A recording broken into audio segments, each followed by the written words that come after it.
What is going on, guys? Welcome back to the OMG It's Derek podcast. Once again, this week, joined by my beautiful co-host, Mr. Codations, the cookie run kingdom god that is growing faster than the god. I don't know. But anyways, joined by my Mr. Codations once again for another episode of the podcast. Mr. Codations, how are you doing, my friend? Oh, we are doing fantastic. You know how it is, this time of year, flu season, stomach flu season is going around. So me and the family experienced that this weekend. I think you did as well, Derek. And then other than that, man, happy Halloween. We're just sitting here on November 1st, day after Halloween. So yeah. Good. Yeah, same. Yep, we did. The whole family just went through. My son was up puking. My wife, I never puked, but I had like an upset stomach for like 4 or 5 days. It was rough. So yeah, I'm glad that's all over. Hopefully we stay away from any more flu stuff for a while, because dude, I swear, once you get kids, it's like anybody gets anything in your house, everybody fucking gets it. Everybody gets it. Oh my God. Like I remember like before I got married and had kids, dude, I mean, up to like, dude, I never got sick, man. Yep. Then you got your kids right in your face when they're sick, snot dripping down, and they're coughing right in your face and wanting to drink after you and stuff, and won't let you like throw a temper tantrum if you don't give them a sip of your water. So then you're like, fuck it, I guess I'm getting sick this day again. Yep. Anyways, I digress. Yeah. Again, guys, welcome back. Today we're going to do another podcast on NFTs or Nifties. I like the term Nifties. Some people don't, but Nifties, NFTs, whatever you want to call it. If you guys remember, or if you've been around the podcast for a while, you know that we have done 2 different podcasts. I think it's only been 2. Maybe we did another one where we talked about it, but I think we only did 2. It was for Metal for Breakfast and then also the Hustle House. I think we did both of them were interviews with another person that we brought onto the podcast. As Codation says, the Hustle House was the first guest, which was a little more around. He was into like the sports cards and that kind of collectible stuff like that. Yep. Wasn't at the time, I don't think, as much. It wasn't like about like the newer kind of profile pictures that you're seeing, like Bored Ape Yacht Club and stuff. He didn't talk a lot about those. A lot of his was like Rareable. Some of the games, like I think Axie Infinity, he was into. I think that was the one. So, and then Metal for Breakfast, he was more into a lot of the profile picture type stuff, like the Bored Ape Yacht Club. Specifically for him, it was Cyberkongs. Yep. And so obviously we had those people on because we were interested ourselves in NFTs and the technology, specifically, as we have talked about on this stream, in the gaming side of NFTs. We're particularly interested. However, after speaking to Meadow and the Hustle House, not only do I think we can say that we are interested in the gaming side of NFTs, but we are now, I think, also as well interested in the profile pictures and just PFPs, the artwork. Yep, the PFPs and just the artwork in general of NFTs and online artwork and stuff, because we now both own several of our own NFTs in our own MetaMask wallets. So I guess that's kind of what we're going to talk about today, or what we want to talk about today is, we're both new to the NFT world. We're both new to Nifties. We don't know a lot. We're learning as we go. Again, those 2 kind of were the ones that got us going into it. We've made some mistakes along the way, especially me. I've lost some money, a few $100. Codations, I don't think has lost any money yet, but he did almost. We were just talking before podcast. He almost just lost his entire MetaMask wallet. So I'm sure, or MetaMask. Yeah. So I'm sure we'll talk about that some more. But yeah, so I think what kind of the goal of today's podcast for you guys is we want to just kind of share what we're learning, what we're finding out, some of the negatives maybe we're seeing in the community, some of the downsides, some of the, the pitfalls to watch out for if you're getting into NFTs, so you don't make some of the same mistakes we did, and just also some of the great stuff we're seeing in the community, some of the stuff we're loving about NFTs, and maybe things we didn't realize, even what this technology could do or would possibly do for the future of humanity. Right. Does that sound good, Codations? Yeah, man, it sounds awesome, dude. Yeah, for All right, so let's dive in, brother. So first things first, man, kind of give me your take, like just an overall arching theme. Like we've been now, how long? What would you say? It's been 2 weeks that we bought our first 2 one, weeks. 3 weeks? Yeah, 2 weeks probably. Yep. Okay, so 2 weeks since we purchased our first NFTs. Now, I know we had plans originally on doing a podcast where we were going to show people exactly how, like us doing that, so that they could learn how it worked and all that stuff. But we ran into some issues there that I'm sure we will talk about. However, just kind of overarching theme of what are you thinking now that you're actually in the NFT space? What are you liking most about the space so far? Like, was it what you were expecting when you got into it? What has changed, like your expectations of NFTs as you've gotten into it? And I guess I'll stop there because I don't want to say too much, and then that can be a lot of stuff. So just kind of an overarching theme to get us started of what you're thinking now that we're in the NFT space. Yeah. So no worries. So, I mean, so right off the bat, I want to say that, I mean, for anybody that's listening into us that has never gotten into NFTs, but maybe you're considering getting into NFTs, I would definitely say one of the biggest things I feel like that some of our friends or people were telling us was research is key, right? And I definitely think that that's more important now than what we thought it was at the beginning. I mean, me and Derek, as he kind of touched a little bit on, which I'm sure we'll get into a little bit deeper, but I mean, we've lost some money here and there. We've learned along the way. We've done a lot of research. We've had, projects that we thought were cool or looked cool, and then they ended up turning into a flop. I mean, there's just a lot of it's really hard right now. I think NFTs are in a really weird space. I think there's a lot of people that are excited about them and collecting them kind of like the old school baseball cards. But I also think there's a lot of scamminess. Greediness. A lot of things, going on as well. Also in the same space where they're just looking to capitalize on, taking money from people, and then not really looking to do anything, past that point. They just, they get paid and then they dip out and you never hear from them again. So I mean, it's kind of, I don't know, man. It's really interesting. I will say from diving into it and actually being an NFT owner, I would say that I really find it fun. I really do find it fun to kind of try to mint NFTs. I do feel like I like minting them better than I like buying secondly on the what they call OpenSea or like a secondary market. Minting would be, for those of you that are listening that don't know, minting is basically like RNG, right? So like this you buy this item or you buy into this project, and then you just spend money for it to randomly generate you a NFT based on that project. And there's typically a limit to how many can be bought or minted. Yep, exactly. So let's just say 1,000 for an easy number. Let's say there's 1,000 of them made. You can get into the project early, basically buy one of these pre-generated NFTs. You have to wait till a certain reveal date. Once that reveal date pops off, then you will be given whatever it is that was generated on your number when you had bought it. I really find that aspect fun. I think it's probably because it's more hinting towards my, gotcha, mobile gaming side of things. I was just going to say that. It sounds like your gotcha, coming out. Yeah, exactly. You know what I mean? And that's probably why I like that a little bit better. Which then, on the flip side, a person could not get in on that time, and let's say that all of the NFTs have been minted for that project, meaning they're already, done, that 1,000 has been made. A lot of people will then list them on a secondary market or what they call an OpenSea for anybody out there to buy, right? And so they set their own price. It's a player driven market. They set their own price. And then, you just get to choose to buy them, depending on what you want to buy. I mean, again, I know you can go either way. I just personally like the RNG aspect of minting. So that's kind of what I do really, really like. On a side note, though, I guess I would say I haven't really dug too deep in then trying to make money or flip NFTs. That part I'm still, really, really, shallow in. I have not really dug too deep into that realm. I know that I got a buddy of mine. He's hardcore into flipping, buying and flipping and buying and flipping, making a little bit of money here and there. But I just haven't got to that deep yet. I mean, for me personally, I think right now I'm starting to see, I saw the value of PFPs to begin with. I think as you did as well. And then I think we kind of got bored with PFPs, which is profile images. We got bored with that kind of style. And then we kind of kicked back a little bit. And then we started getting really deep into the metaverse realm, which I think has been really, really cool recently here. So, but I guess my initial take, I mean, that would be it. I mean, is I'm kind of moving away from the profile pictures, moving towards the metaverse side of things. And I really like the minting aspect versus liking, buying on secondary market from a project that's already done.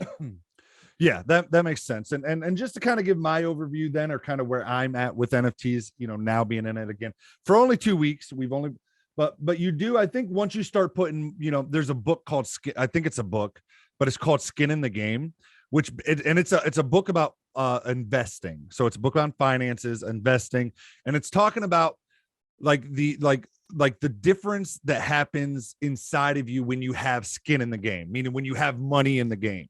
And so like NFTs, you can talk about them all you want, but once you put that money in the game, I think you start learning a lot quicker. You start seeing things a lot quicker. So even though we've only been in it for 2 weeks, I think in those 2 weeks, we've learned a hell of a lot.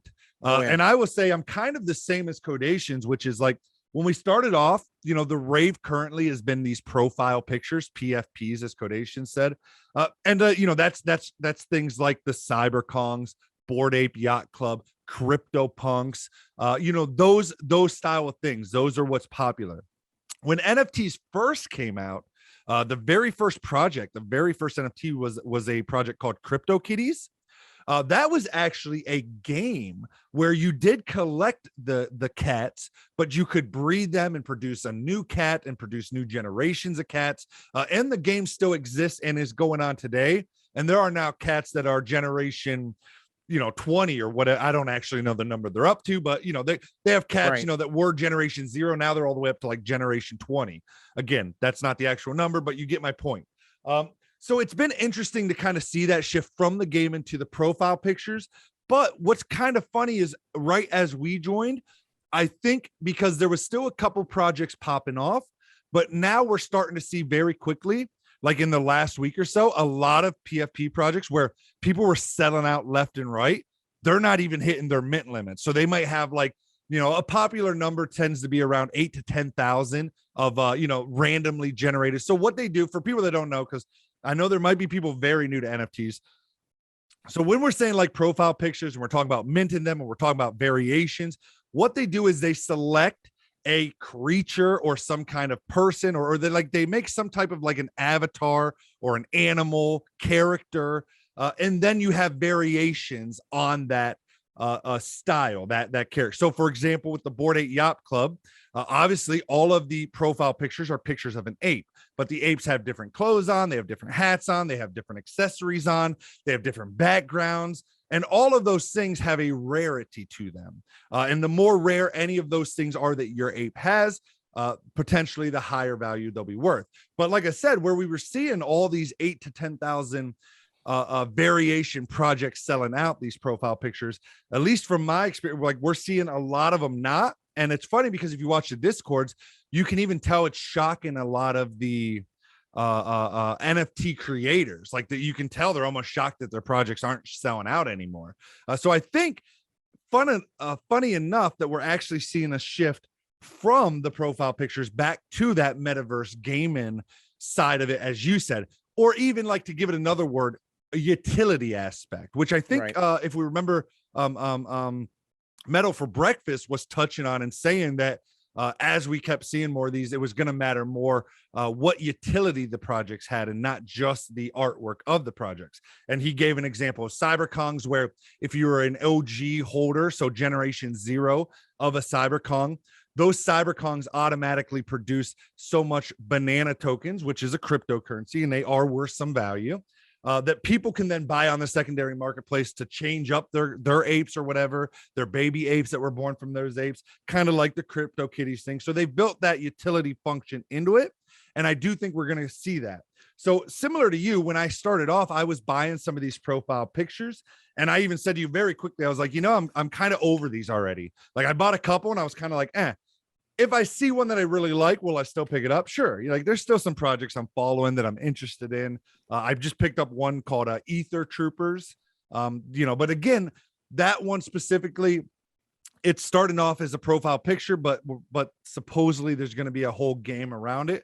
But nonetheless, I have kind of myself moved away from PFPs just in the short time we're doing it towards that metaverse gaming side, which again, I think makes sense for us, since we're interested in gaming and stuff anyways.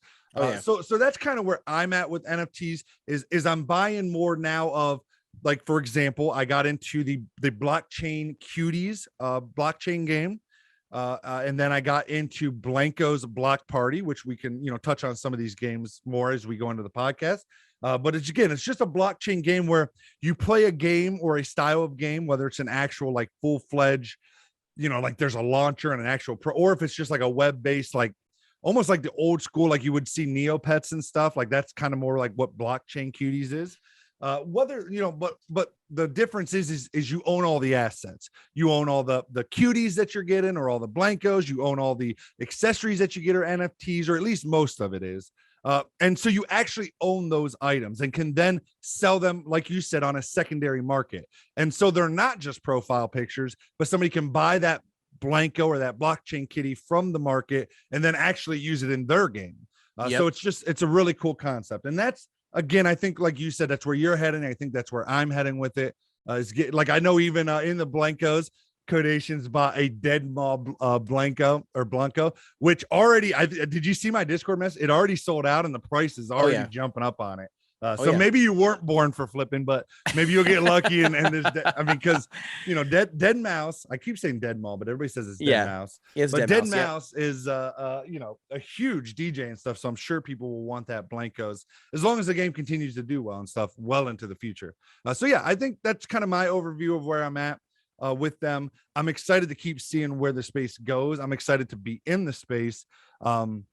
And I guess that then leads me to my next question I'll pose to you is so out of everything we've done in the NFTs so far, what are some of your favorite aspects of the NFT? Whether that's, I will say, like, one of mine, for example, is one thing like, people think you're only bidding on profile pictures, which is true to a sense.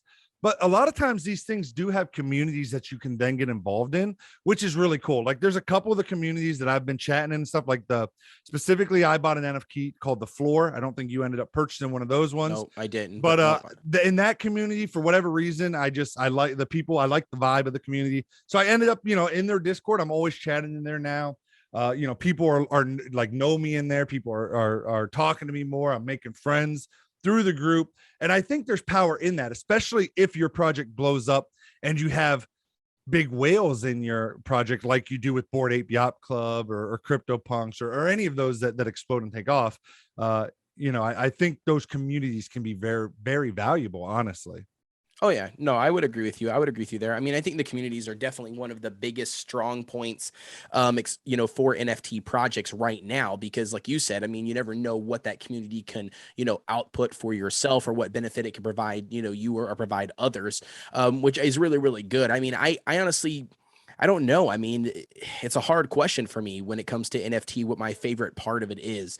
I think it really just depends on the dynamic. I think when it comes to NFTs, obviously, I think my favorite part would be, I don't know, man, would probably be it would probably have to be the communities. I mean, that would have to be probably the biggest one, because otherwise, you're just collecting, like one piece of art that relatively looks the same to other pieces of art. I mean, depending on the collection, I guess not every, collection has a PFP style. I mean, you've got a couple pieces, don't you? I think NFTs that are completely distinct from each NFT, like it's like an artist collection, which is really, really cool. So I think that's cool, because you are collecting a more individual unique piece that'll never be the same, versus getting a PFP that swaps out some accessories, but the base essence art is the same. But yeah, I mean, I would probably say, honestly, I would agree with you with the communities thing, man. I think the communities is probably what's making these NFTs so valuable outside of just their face ether value, or whatever their cryptocurrency value is. I think the communities are what are making it. I mean, like, one of the communities I follow right now are Meta Blobs. Those are awesome project. I absolutely love that project. Anybody that's new getting into NFTs, it's super, super unique. You basically get loaded into the website. You buy one for your friend. It automatically sends one to yourself. So it's a really, really cool way to get involved in NFTs, get involved in that project. Completely for free, mind you. Correct. Yeah, exactly. Yeah. It's besides the gas fee, which we can talk about gas fees, because again, that's where I made some mistakes early, but we'll get into that when we probably get into some of the negative sides of NFTs. But yeah, so it's a cool beginner project, as Cody's saying, because it's free to mint them, and you can mint one just for yourself if you want. You're only allowed to mint one for yourself, but you can mint as many as you want for a friend, which gives you one in return, as Codations was saying. So it is a really cool project. And I think, like, when we bought them anyways, gas fees were around $50, so essentially you're getting 2 Meta Blobs for $50 if you, exactly calculate but that's not any money going to the creators of Meta Blob. That's just the network fee of Ethereum. But again, I'm sure we'll talk more about gas fees as we I go to was gonna say it's tough to kind of explain that, but essentially you're not, but essentially it doesn't cost you anything to mint them. In an NFT space right now, you basically only have to pay a certain amount in order to mint that NFT, or to buy that NFT, you know what I mean, in general, and then you also have to pay a certain amount to, to process that NFT, basically the gas fees or the transaction fees. Yep, exactly. So with this new project Metablobs, you don't have to do that. The Metablobs are given to you free, one for yourself or one for your friend and one for yourself. And then all you do is you pay the gas fees. But it's a really, really cool project. I really like it. And not only that, did you see their exclusive Halloween ones? I didn't know if you saw those. Yeah, I did. Yeah, that were up for bids or whatever. I looked at them, but I'm gonna be honest, I don't think I'm gonna jump on them. But I am excited because like a lot of the projects that I'm in are promising. I think even Metablobs had like said that they were going to have free airdrops for holders and stuff for other projects that would come out. So I'm excited to see how owning some of these pieces, what it generates in terms of additional artwork later on, which is not something I don't think either of us have experienced. I will say I did get airdropped one NFT, but I don't know why or where. I remember I showed it to you. Yeah, you showed me and that it's one. Funny because I had to hide it in my wallet because it's a nude picture and I didn't want it to keep popping up on stream. And it's not like it's an artsy nude page. Like I don't want to, like, it's not just like a picture of a nude girl, just for people listening, but it is artsy, like a, like a I don't know, it's like a watercolor painting or something. Painting. Yeah. So it is cool. It is really, really cool. And I'm glad I got it, to be honest, especially for free. You just have no clue. But I have no idea where it came from or why the guy, like, I mean, it tells me who it came from, but I have no idea why the guy gave it to me. Like, he doesn't seem to be of any of the projects that I am. So I don't know, like maybe he put a wrong address or something, or I don't know, man. But anyways, so that was my like first experience of getting one for free or airdropped or whatever. But again, my point being is I am excited to see when some of these projects, like I know the Floor and Ether Troopers, both projects that I'm with, have said that they are going to have free airdrops for original OG holders. And I also know that I think I saw that in Metablobs as well, that they would have future drops for OG, like, or, OG Metablob holders, and maybe it's not always just a free airdrop, but you also get special privileges like whitelisting for their next projects and things like that. So again, it'll be cool to see how that plays out and how that whole community aspect actually works, and if it actually is a positive thing as a holder of these NFTs and being in some of these communities. Right. So since we talked about all the positives, let's talk about some negatives, my friend. You're ready to jump right into the I'm ready to jump into. Well, let me just say before we do that real quick, let me just say that I just want to say, because you said, your favorite part was probably the community. The community. I will agree with that. I'll throw in, I think the games are cool, man. The games that we're coming out with, the blockchain cuties, it's kind of basic, but I think it's fun. So again, I would, again, just, which we already kind of said, but just to echo, I think one of my favorite things, even more than the community, is seeing what the utility is going to be of this. I listened to a podcast. It was the one I sent you, Cody. I don't know if you ended up listening to it or not yet, but it was by Tim Ferriss, and it has Naval. If anybody knows Naval, he's big in the NFT space. But they were talking and they said, so like what they think will happen with these communities is, think of like Disney Star Wars. Now imagine these communities create these think of the people that are obsessed with Star Wars and all the fan fiction that comes out and all the universe stuff, and the people that are and now imagine that happens with these NFT projects, and because there's a lot of them that come out with series on their characters and things, and you got all the, it's basically a crowd-funded Star Wars universe happening in all these different areas, and it could just be really cool to see how that all plays out and how the utility of that all plays out. So I'm going to say that I think my favorite thing is seeing the utility of NFTs, even the profile pictures. For example, there's a website Codations and I both started using or messing around with called oncyber.io, which lets you actually create a 3D gallery space. Like like you can load it up on a phone and it looks like you're walking through a gallery, in like a 3D metaverse. And you can actually see, you can have all of your artwork hanging up there, for somebody to see, and they can view it just like they would if they were walking around an art gallery somewhere or whatever. And I think stuff like that is really, really cool. And I'm excited to see that stuff. And if you guys want an example, oncyber.io, cyber.io/OMG. It's Derek. You can see mine. I just redid it all with all my newest stuff. So it's looking pretty fly, if I say so myself. So go check it out. Give me visits, because that's also how you unlock additional galleries, like designs in on the website, is getting people to visit your profile. So visit my profile if you're hearing this, and I want to see what that looks like. But I think I'm more interested in that kind of stuff. So like the utility of it, whether that's in video games or just how we see people creating stuff that then you can use your NFTs in, like the on cyberspace. Okay. Yep. With that said, now negatives. So I'll let you go first, since I just talked, brother. Go ahead. What are some of the biggest negatives you're thinking about? Well, I mean, okay, so like the first one, obviously, I mean, with every positive, there's got to be a negative, right? So like one of the downsides for me, one of the biggest things that I see, especially when it comes to NFTs in correlation with Discord, almost every NFT project has, for whatever reason, they have adopted Discord as their main community hub for their community for that NFT. Quick side note, it's just interesting to see how Discord has basically become old PHP bulletin boards.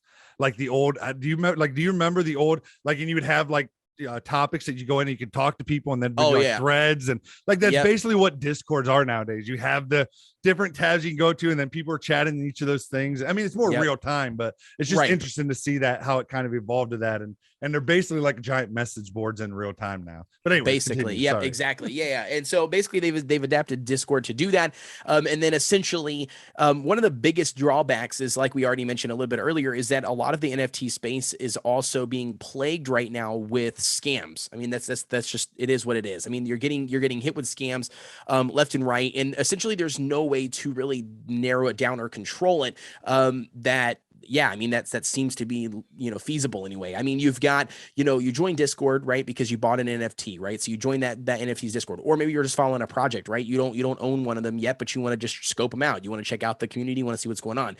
I mean, you could probably attest to this too, D. I mean, I get hit all the time, all day long, with DMs from like random, members or random people in these Discords that, I join, whether I own one or don't, and that are like, oh, hey, I see that we're in this group together. Here's another NFT project you should check out and join today. Like I get spammed with those all day long. Yeah, and I was gonna say the word there is spammed. Like you get the shit spammed out of your Discord when you start joining some of these NFT communities. I was complaining about this on my stream the other night, that since I've gotten into all this just in the last 2 weeks, and I now am in like 25 to 30 NFT Discords, I literally, like, it gets so annoying, because I literally get probably 100 plus, like no exaggeration, 100 plus spam DMs a day now in Discord. So then anybody that you're normally, like Codations, I talk to on a daily basis typically. And so like it's always getting pushed down. I'm always having, and I know like you can just type in the search bar Codations, but when you just get used to using Discord without that spam, and then it starts appearing, it gets annoying navigating it is all. Like, is it that huge of a deal? No, but I will say it can be that huge of a deal, because kind of going into that, talking about those, that's how I fell prey to a scam that cost me $500 in the NFT space. $500 gone, dude. $500. So I got it actually got posted in a Discord I was in, but then I also got a DM about a Coca-Cola collab collection coming out with a company. I think it was called like the Friendly Loot Boxes company or something, or Friendly Loot Boxes. But they had done other loot boxes for games and stuff. And this was a real collab. This actually was a collab. They did that with this company. 100%. Coca-Cola did it as like a PR stunt thing. Release these NFTs. However, they had already done this. The project had already been minted, but somebody created a fake website that you could connect your wallet to that looked just like the original, making you think you were going to mint one of these Coca-Cola branded NFTs. However, literally all it was you sending the person $500. Yep. And I fell for it, admittedly, like I just did, call me stupid, whatever. But I think I'm pretty knowledgeable in terms of like internet scams and stuff. I've been on the internet most of my life. I always think everybody else is stupid for falling for them, but like these motherfuckers are smart, man. Like they're smart. They made it. I mean, they registered an actual domain name. Like, I mean, the whole thing. I mean, it looked total. I even did They even, so let me explain. So even I did like, cause everybody says, do your due diligence. Like people, I know in the like if this was a YouTube video in the comments right now, well, it's your fucking fault. Cause you didn't fucking research it. You didn't fucking like Google. I did, motherfucker.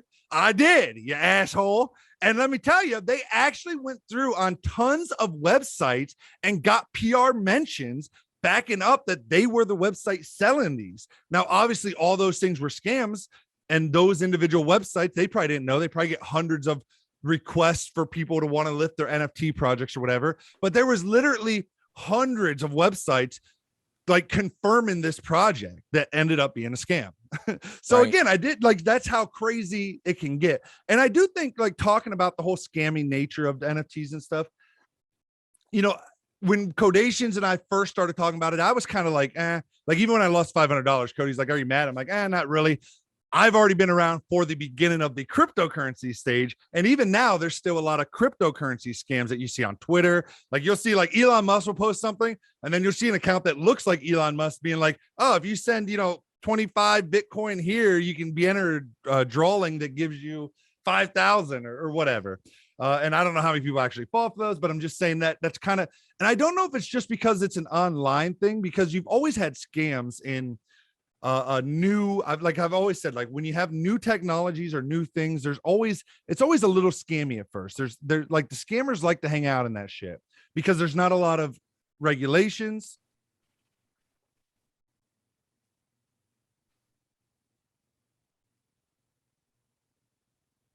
You got pause or you good? Aaron, is that a video one? Yeah. Oh, okay. Yeah, he's just cool. Just snoozing and rolling around. No, I just wanted to make sure I've got the sound down while we're sitting here talking. Yeah, makes sense. So that's why I just saw him and he like sat up and he like looks around and I'm like, okay, is he up? And then he just laid back down. He's still rolling around. All right, we'll just keep on rolling. Keep on going. So like you see these type of scams in new technologies and stuff. So it wasn't something new for me, but still, I would say like in the crypto space and in the NFT space, it is much more prevalent than it is in real world technologies. And I think that's because of the anonymity.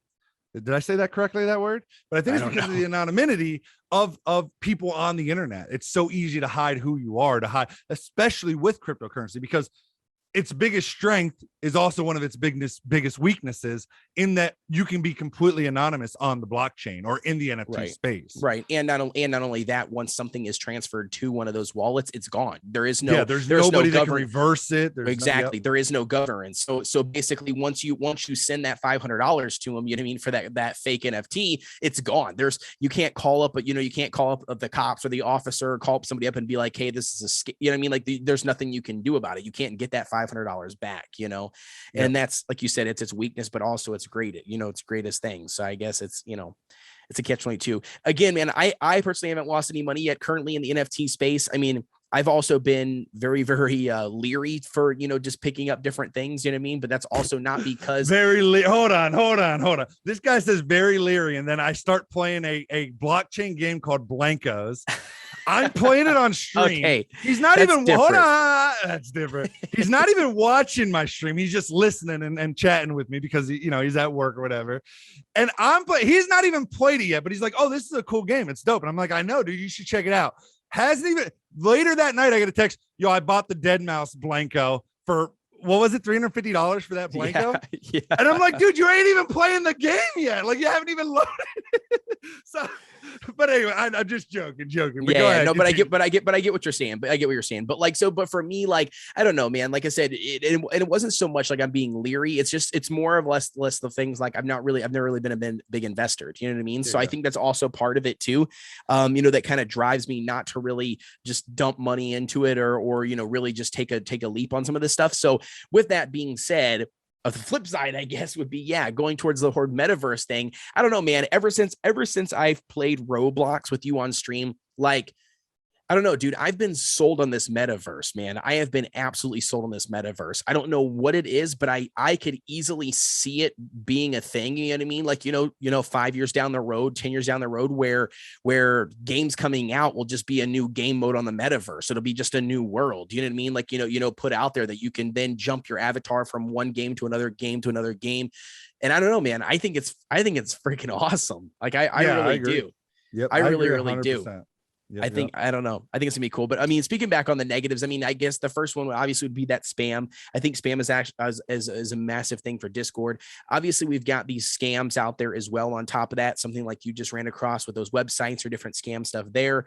I mean, I would say another negative drawback right now, if you're looking to sell in the NFT space, like if you're an artist, for instance, we've got a friend of ours, Jazzy, you know, like if you're looking to sell in NFTs, I think one of the biggest things that I've seen quite often, or at least that I've seen with projects that I've followed, is it's almost based on popularity, which sucks. I mean, which really, really sucks, especially for like an artist that can be really, really good. It doesn't matter if like your artwork is phenomenal. Like, sure, you'll sell some, you know, some NFTs, probably close space, I guess is what I would call it, you know, to people that know you, you know, and know who you are. But I think the downside is, without getting some of those mentions from the top dogs, you know what I mean? Like, you know, to really broadcast your work to the masses, I think that would be hard, you know what I mean, for a person to really, you know, make a living off of selling NFTs. I mean, yeah, I don't know. Yeah, and I do think, yeah, so a couple points to that. I do think like this is gonna allow more artists to make a living from their artwork than previously in the past. Like, I do think this is a good thing for artists overall. But I do agree with what you're saying, but I don't know that it's necessarily like a popularity thing. In some way it is, sure. But I think it's more of like, you see this in other areas too. Like, most of the time, the person that knows how to do the thing isn't also a good marketer. Like, they're not mutually exclusive. So honestly, what I always tell artists and stuff, even like, you know, our friend Jazzy, I've told her, like, listen, and I think I've even said this to you, like with your YouTube careers you're growing, and like, don't be afraid to let other people like help you, to not think like you're in a competition with everybody, because like there's gonna be strengths you're good at, there's gonna be strengths other people are good at. And so in that space, like artists, like in our minds we think like, oh, am I gonna pay this somebody half of whatever I sell my art for to this marketer because they're bringing it, like they're bringing me in a little bit of sales?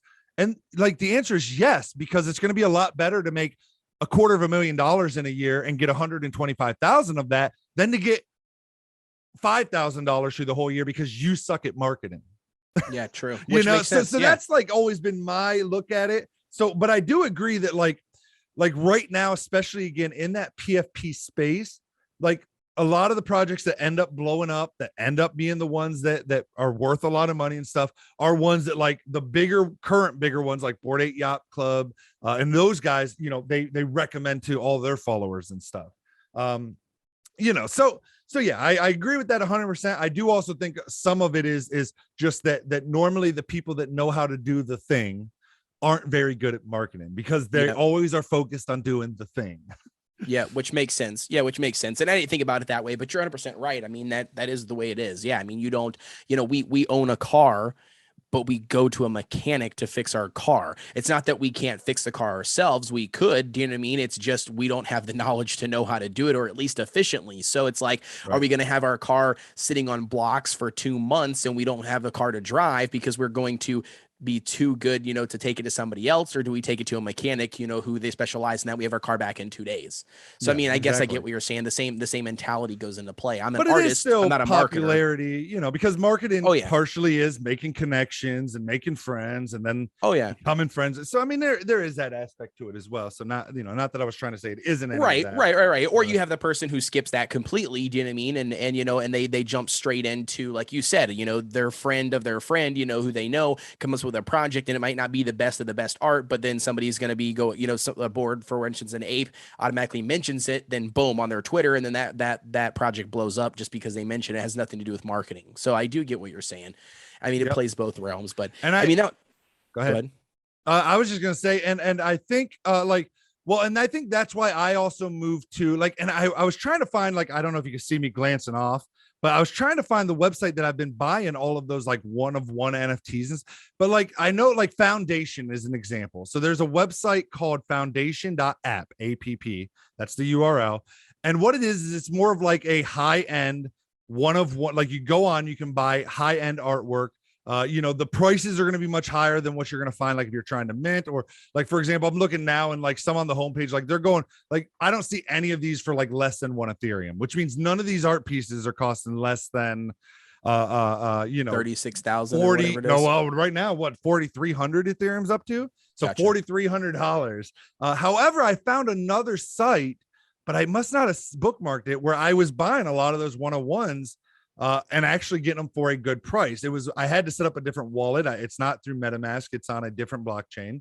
It's through Ronin or Temple. I can't remember which one actually, but but you can still import them into your cyber worlds and everything, just like I have in my gallery. Like you'll see them in my gallery, but a lot of those are one-of-one artworks. And that's why I think I've moved more, because I saw because I think at the end of the day, and maybe this is you too, because I know you're a graphic designer, you're in the art space. I'm not that, I'm a photographer, so I'm an artsy person and I like art stuff. I don't draw and stuff, but I do photography. Like I have original, like in IRL art pieces that are one-of-ones that I've bought from artists and stuff, because I've always liked that. Where was I going with this? Hold on. Let me think. I forget where I was going with this. What was I talking about? Well, you were talking about the one-of-ones and then in your gallery that you bought some. Oh yeah. So I think you'll agree. I think you'll agree with me. Like it does kind of become like I'm looking at the artwork. I like the popularity, like making money's cool. Like I'm not saying I don't want to flip some stuff and maybe make some money, but at the end of the day, I want to own things that I actually like looking at, that I actually think are cool pieces of artwork. And so the problem with me with profile pictures were kind of like you said, it was like you had to buy the popular projects that were coming out that were being recommended by the big dogs. And I just didn't like that, because it was like, I want to own stuff because if I decide not to sell it, I don't want somebody to come to my wallet and they see all this and they think that defines me as a person, that artwork, if it was just for like flipping stuff. I want people to actually see and be like, oh, okay, this is stuff this guy actually likes. I don't know why that's important to me or whatever. I don't know if you've had that thought. But I think that just depends on how you look at the whole situation and how you look at the NFT space. I mean, because I think it was either Metal for Breakfast, I think is who it was. We talked about a little bit to him or a little bit about it. And he kind of explained that there's two different mindsets when it comes to NFTs. You've got the mindset where, people are looking to make money. So their whole goal is they're watching what's popular. They're watching what's being mentioned, right? They're buying into projects early on that they think are going to prosper and grow, just so then they can, flip them and sell them later. And then you got the other aspect of NFTs, which is I'm in the same realm as you, and that's going to be the collector side of things, where I think it's going to be cool, to be able to 5-10 years down the road, be able to pull up something, or somebody stumbles across our cyberspace or, whatever, and they see it and they're like, oh, this guy has one of those NFTs, like, from this person or whatever, like that's one of a kind. Or, the opposite might happen, maybe we invest in in an NFT that, I don't know, turns into like a blockchain key. Right. And then like that blockchain key, unlocks something else for us. You know what I mean? Like what's really sweet is like I want to be able to, I want to be in that position to be like, yeah, dude, I own that. I mean, you mean like, I bought into that because I thought it was badass and it was awesome. You know what I mean? Now it is what it is. Like, that's kind of where I'm at. I'm in the unique aspect of it. That's kind of what I'm doing. I'm starting to see some of these profile pictures, and I just get, for lack of better words, I just get bored with them. I just look at them and it's like, it looks the same as the last one. The only difference is this is a hippo and not a fox. You know what I mean? You know what I mean? You know what I mean? You know what I mean? It's like, okay. And then now the next one, or the next, all these other ones, it's like, okay, now it's a lizard and not a fox. Okay. That makes sense. Now it's a rat and not a, you know what I mean? It's just like the list goes on. You know what I mean? Like literally we're going to run out of fucking animals. That's how many times, you know what I mean? Like, or how many of these projects are out there, it's just, they look exactly the same, and I'm getting bored with those. And that's where I've kind of started shifting more towards like, oh, this is a fucking unique one. You know what I mean? Like, this is kind of cool. They're not really doing a profile image thing, like for instance, Meta Blobs. I keep on going back to them, but that's just because I really like the community and what it's designed to do. It's not designed to own a Meta Blob now and then, make $1 million in a year. That's not what their goal is. Their goal of the entire project is to get new people into NFTs. They wanted to be able to offer an NFT for free and for as cheap as they possibly could, aka gas prices. And I really, really like that aspect behind it. And it seems to be a really good community. They're talking to people. They're answering anybody's questions that they have on NFTs, on gas, how the whole system works, the market. It's just a really, really good, wholesome thing. I'm glad that I was able to buy into it because, yeah, in 5-10 years from now, even if they never even amount to any type of money, it would be sweet to be able to show that, hey, I bought a Meta Blob. I was in that project when it originally first launched. You know what I mean? Like, I don't know. That's kind of, I'm in the same realm as you. And then now, honestly, I'm starting to shift more towards these games and metaverses. I finally got my first live test I don't even know what you want to call it. Like, it's not even alpha or beta, whatever the hell it is. I just got my first invite yesterday via Discord. So that'll be really, really cool. So I'm going to end up checking out that one. It's the very first mobile. It's a mobile game NFT or NFT grinder, free to play game. So I'm going to load into there. Definitely check it out. What play was that it called? for a little bit. That's the one that I had mentioned to you before. It's the Heroes of Empires. Heroes of Empires. Heroes of Empires. So essentially, it was an old mobile game that I used to play in the past. It was called I Am Hero. And then I don't even know what ended up happening to the whole entire game, but basically they had a game called I Am Hero. The developers, either they collabed with them or they just sold it off to them, whatever happened. But they're basically taking a mirror version of that game. And then they went ahead and on the back end and listed NFTs into everything and enlisted their own crypto token. Cool. But basically, I got in just because I was a content creator for the original game. So they reached out to me, asked if I'd be interested. I originally, to be honest with you, turned it down. I was like, nah, this sounds super scammy, man. Like, no, I'm not interested into this. I even reached out to the original developers of I Am Hero. And I was like, hey, this guy is randomly messaging me on Discord. It looks like he's stolen all of your game's artwork. They're trying to push some cryptocurrency thing, blah, blah, blah. And I never got a response back from the developer. Nothing. My original old contact, nothing. And then finally I started seeing articles actually pop up, like, on like GameSpot and GameHub, and all these articles started popping up in the NFT space saying, hey, there's this new NFT game or this mobile game that is being converted over to Heroes and Empires from this other game. And I thought, wait a second, this is a legit thing. So then I reached back out to the guy and I'm like, hey, I'm sorry for discarding this, but I'm still interested. So I mean, so again, you had actually told him no at first, like you weren't interested. Okay. Oh yeah. Because he reached out to me and he was like, hey man, he's like, we're looking for people to test out this new game. He's like, it hasn't come out yet, but he's like, you've played the original game on your channel, you've covered it on mobile content. You were our biggest mobile content creator for this game. They were like, we really just want you to kind of spotlight the game for us. We'll give you login information, all this stuff. Very cool. Just sounded, but at the time, it just sounded, it sounded scammy. I mean, because it was one of those things where it's like, I played this game. This is a reskin of another game I've already played. Like, you see it all the time in the mobile space. You get people that come out with a rehash of an old game, you know what I mean? And they try to resell it and all this stuff. And they're just trying to make money for people to make transactions. So I just was kind of like, nah, man, I'm good. Thank you, man. I was respectful about it. Then boom, all of a sudden, you know what I mean? I instantly get hit, with these articles. And I'm just like, wait, this is legit? Like, wait a second. This is like, this is not a scam. Oh, hold on a second, man. Hey, can you get me back in? I want to join in, dude. Oh, dude, it was too funny, dude. And then the guy was super nice about it. He's like, yeah, man, no problem, dude. I'll get you added in here. Let me add you in here. I'll get all your account made and everything. Even though the Discord for the game, they're already done. Like all that stuff has already been, not done as in like testing, but all that done is like all the test people have already been selected. So like he just messaged me randomly yesterday and was like, yeah, man, no worries, dude. I'll get you in right here. I'll just got to add you in manually because we've already, everything's already been closed on that. I'll just add you in. And I'm like, oh yeah, dude. So when do you actually get access to that? Do you know? Or like, so I'm assuming either tonight or tomorrow because he's 4 and, so he's on the opposite time frame as I am. But the last thing he asked me last night was he said, yeah, man, I can add you in manually. No worries. Send me your MetaMask wallet information. So the reason why they have to send my MetaMask is because then once they do that, then they're going to send me the tokens, whatever the amount of tokens it is for the game. So it's pretty cool. Like I said, pretty cool. I'm excited to test it out. Blankos, you mentioned that one. Blankos has been another big one that I've I've been diving deeper into. I've been checking out a content creator from he hasn't posted anything in 7 months on the game. So I think it was like his second or third channel, but he hasn't posted anything from like 7 months ago on the game. I'm not sure why, but for whatever reason, I've been checking out some of his videos, which kind of gave me a better understanding of what Blankos is and how to play the game Blankos. Is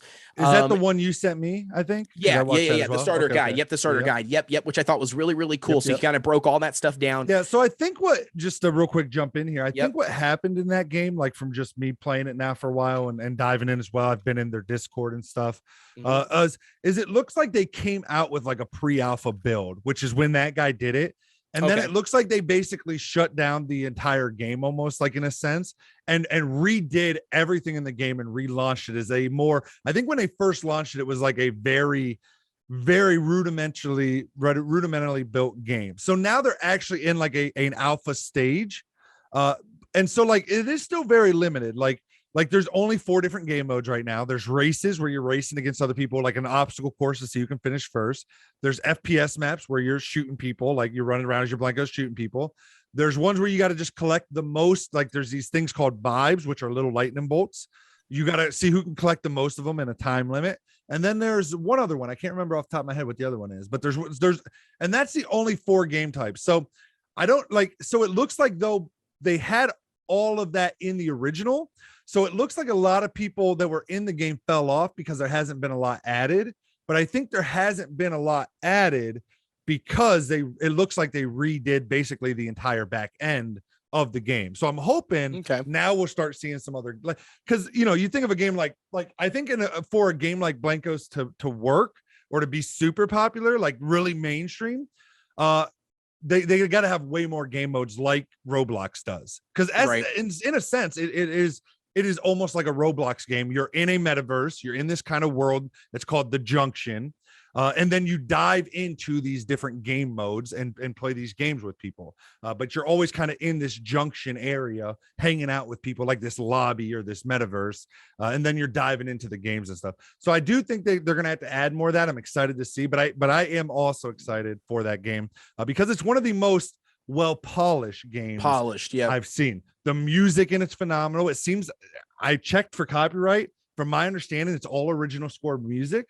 So they, had it made by somebody or made it themselves or whatever. Like the graphics are really good, for that style game. The artwork style is cool. So yeah, I'm also excited for that one. So just was throwing that in there real quick. Yeah. So Blankos, you've got that one. Obviously, you mentioned a little bit on Roblox. Roblox is, dude, I wish they'd introduce NFTs. Listen, Roblox, dude, I'm fucking blown away, dude. I was blown away. Like when we play Roblox, and I had no clue. I've been sold my entire life that Roblox is for fucking 5-year-olds. Like I don't know why, but I've been sold that my entire life. I jumped in and played Roblox, instantly hooked. I've already played Roblox like 3 Fridays in a row because I'm just in love with it that much. I just log in, I just play whatever the hell I want to play, jump from one thing to another thing to another thing. Oh, dude, it's been so much fun. But I would, like I said, I would love to see that. That I think would be huge if because right now the way, like, for maybe people listening to us probably are older people, so you probably haven't yourself played Roblox, which I highly suggest you do if you are interested in metaverses, because I actually think it's probably the #1 example of a well-built metaverse, even though it might not be the fanciest graphics or what we would consider to be the fanciest graphics. It's playable on anything. You can play it on a cell phone, an old, like literally even a super old tablet, it'll still run it. Like it'll look really, really shitty, but like it plays on anything, PC, phones, I think you can get it even on consoles nowadays, but like you can literally play it on. So it would be cool. Like if they did that, made it so all the stuff you bought, because it already is kind of like that. You buy an item, you can wear it in any game. So if you buy a hat, you can wear that hat in any of the games that you go into in this metaverse. So if they made those items and stuff NFTs that you could then buy and sell on a secondary market and that you actually owned as a player, oh my God, that would be huge. And I would honestly be surprised if they're not already looking at that kind of stuff.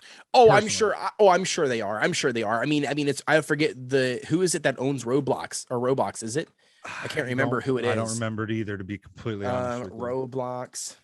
But while you're looking that up, just real quick to throw in a side note, I said I couldn't remember that website. I did find it, so just want to I did send it to you too, Cody, in a Discord message. Just so you have it. But this is where I've been buying a lot of like one-on-ones, or sometimes they're they'll be like like they'll have 25 of the image, like editions of it. But it's HICETNUNC.XYZ. Weird name, but it's because it's a foreign website. So I think it's from Thailand. A lot of these artists and stuff, but they're really cool work and stuff, and it's way cheaper than like foundation.app website. You can buy things for like for example, like I'm just checking this one. So like here's like a short little video. It's like a Halloween thing of like a mech robot walking down a block road with pumpkins around it. Again, it's like a Halloween style artwork piece. So it costs 1 Tez. Tez is, if you don't know, it's a stable coin pegged to the US dollar. So 1 Tez equals $1 is how it's supposed to be.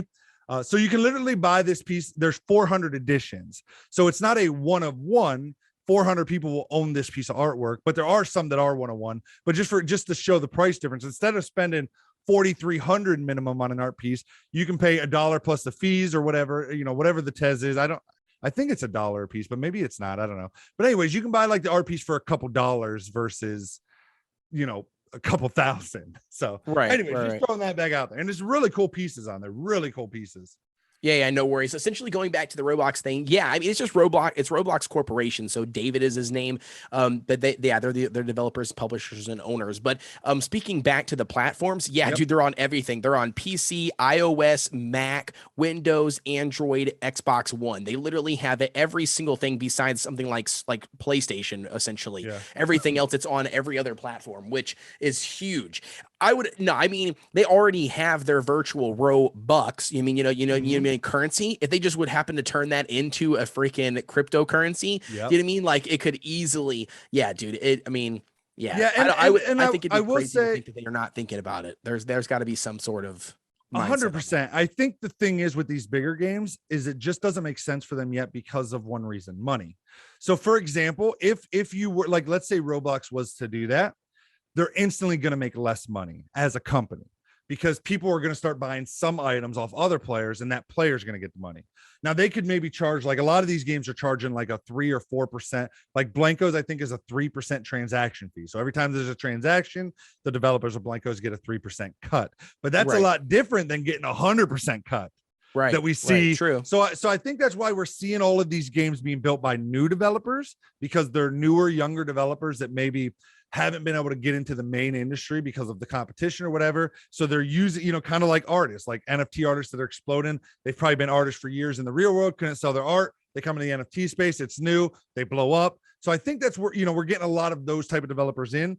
And I think that's why we're seeing like most of the blockchain games that come out, because everyone's always like, oh, well, why aren't AAA people, like if it's not a scam and it's the future of things, how come none of these AAA titles are doing it? Well, because right now they're getting 100% of them. Like everybody has to buy the damn bat hat if they want the bat hat in Roblox. Yeah. Whereas like from Roblox, and you own it, you bought it, you can't get like somebody else, like you might be like a friend like, oh, I want the hat, and you never use it, you don't like it, too bad, they got to go buy it from Roblox. Right. And so again, they like any of these AAA games that do incorporate something like that is going to take a hit. It's kind of like with blockchains in general. I know one day in one of my morning streams, we were kind of talking about this, that they cut out the middlemen.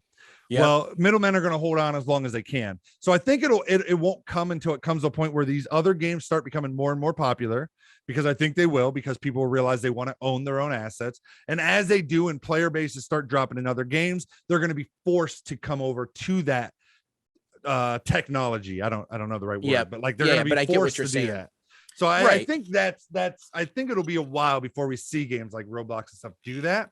But I do think when they finally do, it's going to be huge. Yeah. Oh yeah. In terms of for the gaming industry. Oh yeah. I think so. I think so too. I mean, not only that, I mean, we've got a bunch of really, really big projects. I don't know. I think for the longest time, I kind of just put it off when people were talking about, 2022, 2022, and you hear that everywhere across the board when it comes to NFTs, blockchain games. You mean like all this stuff, right? Everybody's. What does that mean? 2022? 2022, like the year 2022. You hear it everywhere. People are talking about, all this stuff for, next year, basically coming out 2022. Okay. Yeah, for next year. But I'm just saying, you hear it everywhere. Everybody that I've talked about or heard somebody talks about NFTs or blockchain games, everybody keeps on talking about the year of 2022. And I didn't really understand it until recently, once we started getting into these blockchain games. And that's going to be because that's when everything's set to come out. Everything's set to come out. All these projects for blockchain games, Illuvium, your Guardians of not Guardian Galaxy, your Guild of Guardians, you've got all these big games. I mean, the one article I sent you with Ubisoft, pushing their own games coming out very soon. Mm-hmm. Like all of these games are talking about the year of 2020 or 2022, next year, coming out with these games. And if that's the case, then yeah, man, it's going to be a big next year with all these blockchain games and all these NFT games being pushed. I'm personally excited for the whole thing because I want to see more development in the gaming space. That's what I'm excited for. I'm really, really excited to see what games come out of this. I don't know about you, but Axie Infinity and some of these other games, they just don't do it for me, man. Like the crypto kitties, I understand the logic behind the game, the blockchain cuties, I understand the logic behind the game, and it is fun, but it's like, it's not this, to me, it's not the same as running an action RPG game. You know what I mean? Or killing monsters and mobs and teaming up with a party, and friends and, all that stuff. It's just not the same to me. Yep. So I'm really excited to see that start breaking way. Hopefully next year, we start seeing some of those Guild of Guardians come out and some of these other games. My only concern right now, though, Derek, and I don't know how much concern it's going to be to a lot of people in the long run, but like my only concern right now is going to be the free to play / the high amount of money that has to be invested to see return. That's my only thing that makes me nervous right now. I see like Guild of Guardians, they're already selling packs, they're already selling Founders Day packs, they're already selling all this stuff. And I just think like, so what's going to happen? Like free to play players are going to try to play on day one, and all these people that have been invested in the game prior are just going to be snowballing on these people. You know what I mean? Like, I just don't know. Yeah, I think so. But I will say, I don't know that that's completely unfair. I mean, I think there'll be like ranking systems, how there is in games now. So you probably wouldn't get placed against those people off the bat until you're like those levels or something. But I do think like those people that get in early, because they're honestly like that, like what these games are doing and how this, and the reason they're doing these pre-sales is essentially the public is funding for these games to be made, versus in the past, when these games came out, they went to like venture capitalists and stuff and got funding. Right. So I mean, for them to see a return on investment, I don't think necessarily is a bad thing, but I do think more, which I think is what you're hinting at, is the pay to win aspect of these games. How much of it's going to be pay to win versus, like how we see like in League of Legends now, where it's just like you're paying for cosmetics and stuff, and that's what people are trading. And it's not like something like Cookie Run Kingdom that we both play, that's a gotcha style. You like, that's definitely, there's some pay to win aspect to that. If you're putting in more money, you're definitely going to be able to beat a lot more fucking people. So it is going to be interesting to see how they do that. But just one other interesting note that I just want to throw in here, just while we were talking, it made me look it up. But I think the cool thing too is like what people don't realize is like, so League of Legends, they're a huge game, probably one of the biggest, besides maybe like Fortnite, some of the FPSs, but one of the biggest non-FPS game, if not the biggest non-FPS game. But here's the revenue from 2015 to 2020. 2015, 1.63 billion. 2016, 1.8 billion. 2017, 2.1 billion. 2018, 1.4. Then 2019, 1.5, 2020, 1.75 billion dollars. This is revenue. Like, that's not a net whatever, but still what I'm excited for, like you're talking about what you're excited for with these games and seeing them come out in 2022. What I'm excited for is seeing like these companies become the people almost. So the people, like you said, the players, they prosper from playing a video game. Like, that sounds crazy to us that you could just get paid for playing a video game. But if you're putting hours into a video game, you are putting hours into that community. You are helping keep that community strong, because if nobody plays the game dies. So when you can keep incentivizing people to return to the game through these things, and with the free market, at least we have here in the United States, and pretty much nowadays with the internet worldwide, because even these games that release in other parts, they have to compete with the games that release here, or else nobody's going to play them. Like, we're just going to see more and more where these companies take a less transaction fee and they give more of the money back to the players. And so like, people are like, oh, how can we afford to play people to play video games? Well, these companies just don't make $1.8 billion. I said million, excuse me, $1 billion per year. And instead the players get that back, because there's always going to be some people that play free to play, and there's always going to be some people that will invest money into the game to unlock certain things. So that's kind of, what just you were talking, and it made me like think like, how much revenue are these guys making? What does that mean for the players of the game? But imagine, you're giving all that money back to the players. Go ahead. Yeah. Since you got something pulled up right here, look up Fortnite. I don't know how much Fortnite makes. That is 100% free to play game. They make all of their money on cosmetics. Well, that is also League of Legends. League of Legends is 100% free to play. But is it though? Because can't you pay money to unlock new champions? you can also free, but the new champions don't give you. Yeah, the new champions. They don't give you, I wouldn't say that that it makes it pay to win, because they do, because it's a competitive game. Think of it like this way. Let's say you have a game like Fortnite and they have different weapons, for example. They try to balance those weapons so it's all fair. So if anybody was to buy one of those weapons, it shouldn't theoretically matter, because it should be a well-balanced game. And these big ones are pretty good about doing that. But I guess you could a little bit, but it is mainly cosmetics that you're unlocking for money in League of Legends. I would say probably 95% of the transactions are probably cosmetics for skins, because you unlock characters for free just by playing the game. Right. But what do we okay? So Fortnite. Again, I'm just doing quick, guys. So I'm not fact checking any of this. I'm not. So but yeah, I got you. The same Statistia.com. They're pretty, but this is their video gaming. So this is only for 2018 and 2019. That's all the data they have. That's okay. 2018, $5.4 billion. And 2019, $3.7 billion.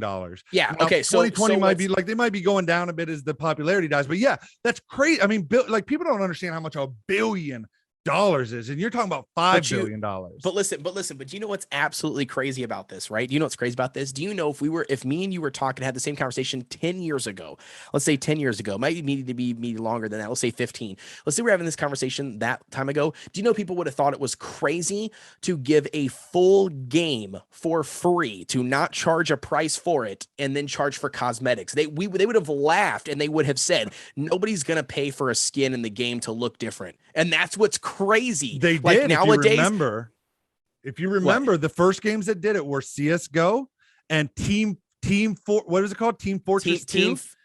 TF2? Is it Team Fortress or Team Fight 2 or something like that? Yeah, I know what you're talking about. Yeah, but that I think was one of the I think the first game that did it, and CS:GO was right after. But if I'm remembering right, they were it was just hats.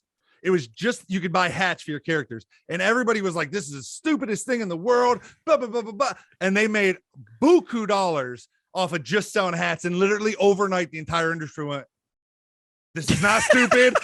Cosmetics.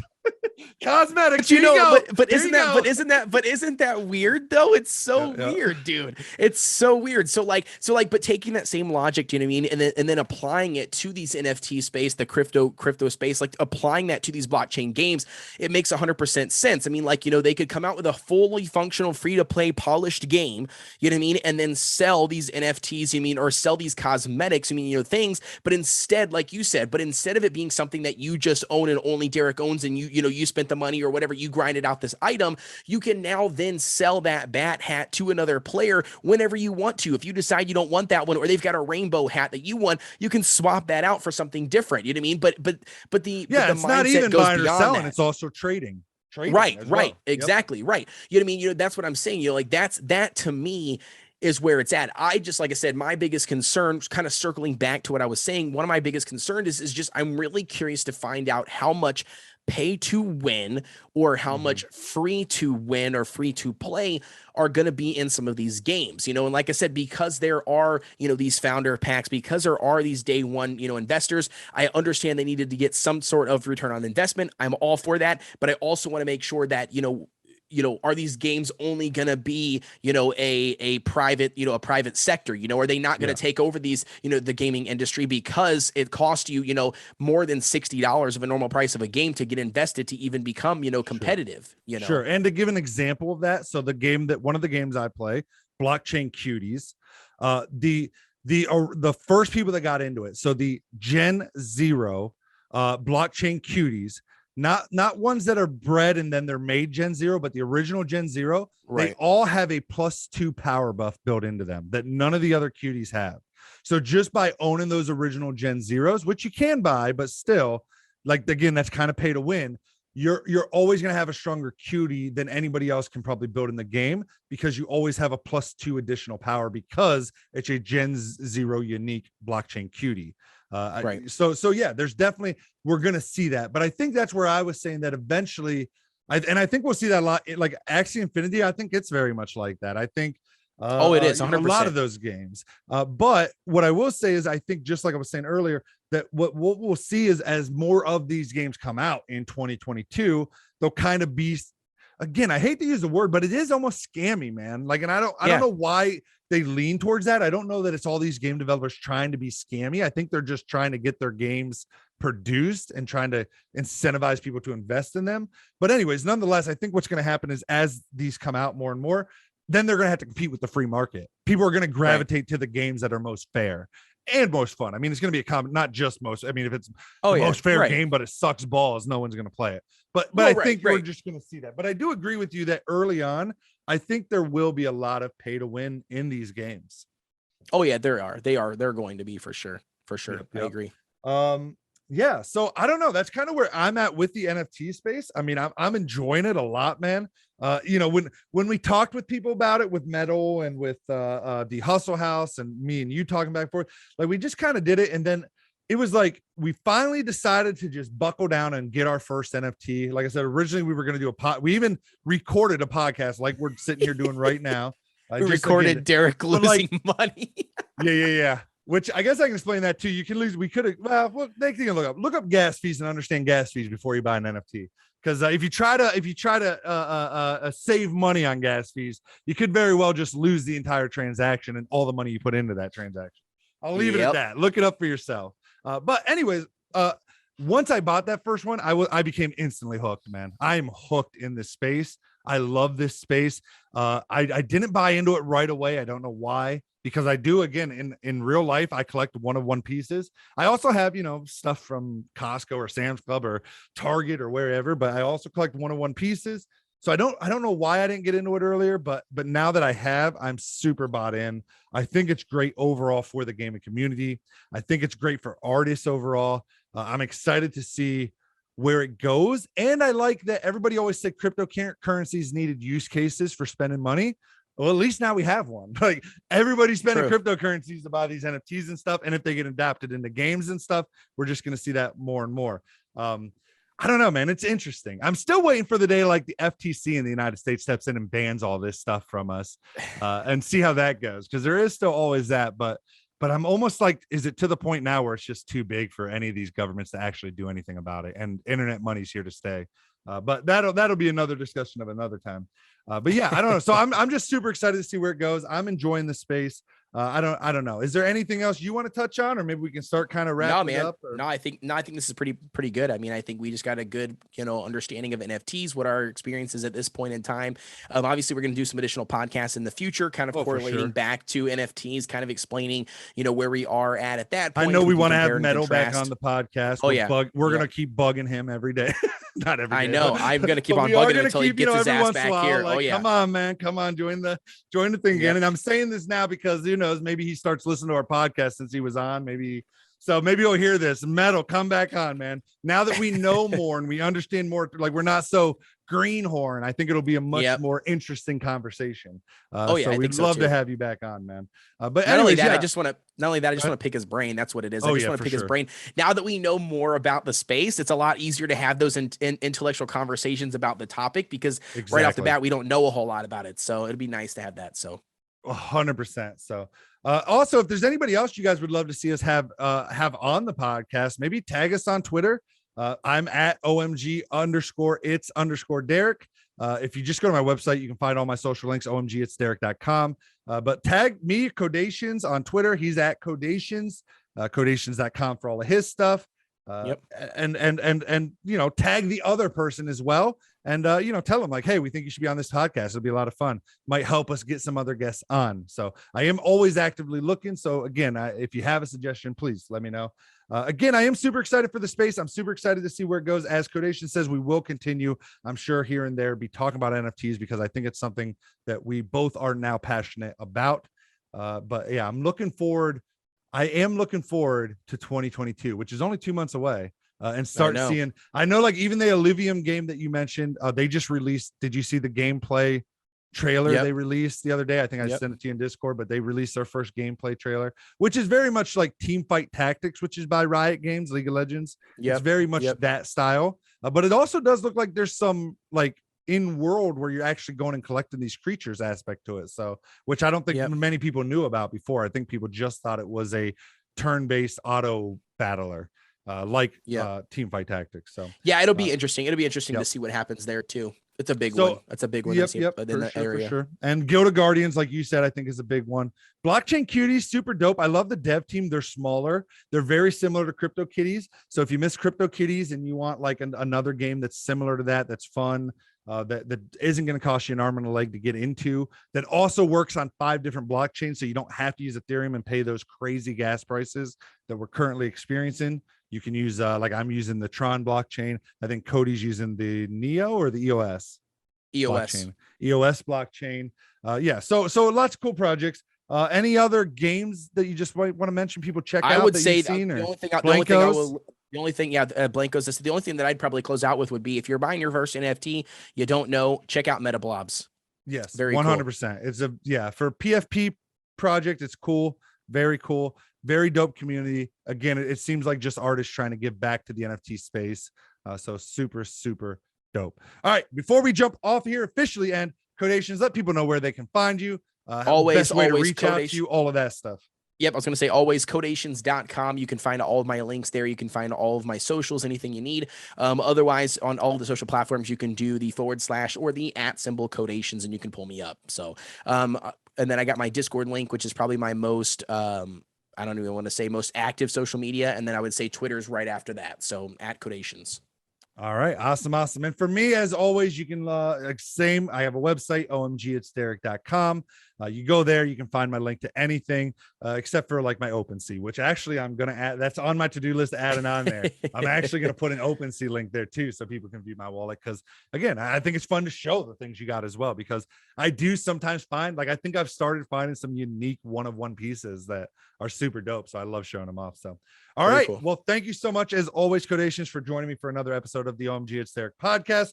Guys, as always, if you're on Apple, leave a review if that's still a thing. I don't even know if that is still a thing for podcasts. Share it with a friend, the podcast. Subscribe to the podcast YouTube channel. It's a separate than our main channels. But just, get it. Let us know you're listening. Let us know you're watching, whatever way you're doing it. Just connect with us. We'd love to meet some of you. Again, according to statistics, I mean, slowly, we're getting more and more listeners. I don't know if it's just kind of like the whole TikTok thing where it's hard to move maybe like Spotify listeners or Apple podcast listeners over to other platforms. But seriously, we'd love, even if just a couple, you reach out, it'd be cool to just put some names to some of the listeners on the podcast. But thank you guys so much as always for listening. Hope you guys have a fantastic day. Hope you guys have a fantastic holiday season, and we will see you guys on the next one. Peace out, everybody. Later.